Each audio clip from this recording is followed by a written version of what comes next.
जय माता दी। कैसे हो आप सब? मैं ठीक हूँ। उम्मीद करती हूँ कि आप भी सब बिल्कुल ठीक ठाक होंगे और माता रानी के दर्शन कर लो सुबह सुबह, तो बहुत ही अच्छा दिन जाता है। तो मेरी अब पूजा हो चुकी है। अब आ चुकी हूँ मैं किचन में। तो आज बनाने जा रही हूँ मैं पनीर, और सिंपल सा पनीर बनाऊँगी और फटाफट से बन जाता है। तो नाश्ता तैयार करूँगी सबसे पहले, और फिर इसके साथ मैं लंच भी लेके जाना है। तो सुबह ना जल्दी काम हो बन जाए तो हम जल्दी फ्री हो जाते हैं, और फिर नाश्ते के बाद में अपनी सफाई वगैरह जो होती है उसका काम करती हूँ। तो सुबह 5 बजे उठने के बाद में सबसे पहले ना नहा धो लेती हूँ और पूजा पाठ कर लेती हूँ, और फिर नाश्ता बनाती हूँ। उसके बाद में सफाई करती हूँ। लेकिन एक बात है ना, अब जिस तरह से हम पहले, जब हम मेरे बच्चे छोटे थे तभी भी मुझे आदत थी, मुझे सब कुछ अकेले ही करना पड़ता था, क्योंकि मेरे हस्बैंड तो मेरे साथ नहीं होते थे और बच्चे छोटे थे दोनों।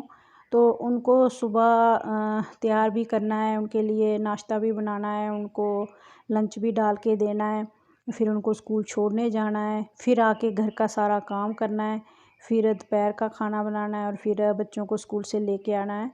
तो पता ही नहीं चलता था कब समय हो जाता था, और पूरा काम हम ना आराम से कर लेते। आज भी टाइम वही है, सुबह जल्दी उठ जाती हूँ। बच्चे बड़े हो गए हैं, उनको तैयार भी नहीं करना होता है, लेकिन फिर भी उतना ही टाइम लग जाता है। जैसे मुझे लंच वगैरह बनाना है या नाश्ता बनाना है, जो घर के काम होते हैं, साफ़ सफाई करना, कपड़े धोना, तो समय समय की बात होती है। जैसे जैसे हमारी उम्र बढ़ती जाती है तो हमें ना बहुत सारी दिक्कतें हो जाती हैं। जब तक मैं अपना काम खुद नहीं करूँ तो मुझे बिल्कुल भी पसंद नहीं आता। मैंने कोई मेड वगैरह भी नहीं रखी हुई है कि वो मेरी हेल्प करवाए।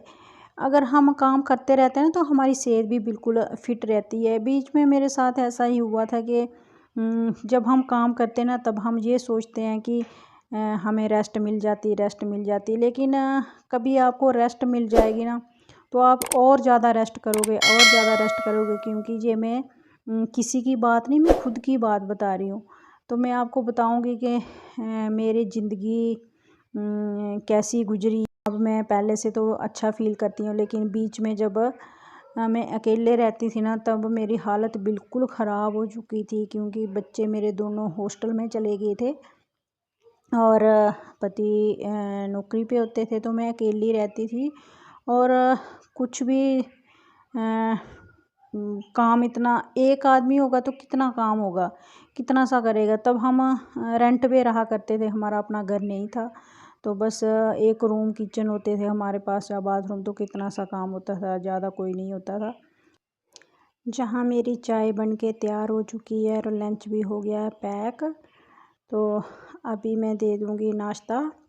और नाश्ता वगैरह हो चुका है तो अभी जा रहे हैं ड्यूटी पे।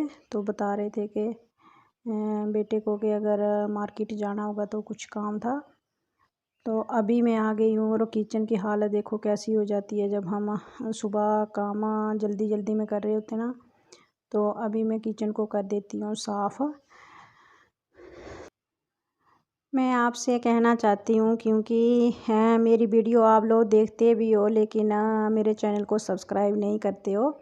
प्लीज़ मेरे चैनल को सब्सक्राइब करिए और मुझे भी आगे बढ़ने का मौका दीजिए। तो अगर कोई अच्छा नहीं लग रहा है तो मुझे कमेंट करके ज़रूर बताइए। तो जहाँ पे मैं कल ना थोड़ा सामान लेके आई थी, चीनी वगैरह, तो ये चीनी ना मैं इसमें रख देती हूँ, और दाल वगैरह कुछ सब्ज़ी वगैरह लाई थी, और मैं कल मार्केट गई हुई थी ना, तो ये ना मैं कागज़ के साथ ही रख दूँगी। विशाल मेगा मार्ट से लेके आई थी मैं चीनी, और वहाँ से ना ये वाले लिफाफे मिलते हैं, तो इससे ना फिर वो गीली वगैरह नहीं होती है। तो अब मैं इसमें, क्योंकि पहले वाली जो बची है मैंने दूसरे डब्बे में डाल दी है, तो इसमें डाल दूँगी मैं दाल। तो मैं आपको ना अपनी ज़िंदगी से जुड़ी कुछ बातें बताऊंगी, क्योंकि मैंने अपने टाइम में बहुत स्ट्रगल किया है। हर काम मैंने खुद किया है बगैर किसी की मदद के।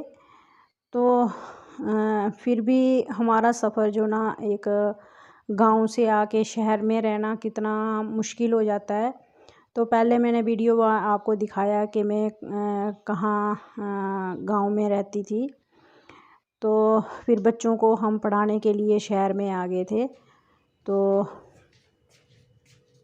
जहाँ पर ही रहने लगे और बाद में फिर हमने जहाँ पे भी घर बना लिया।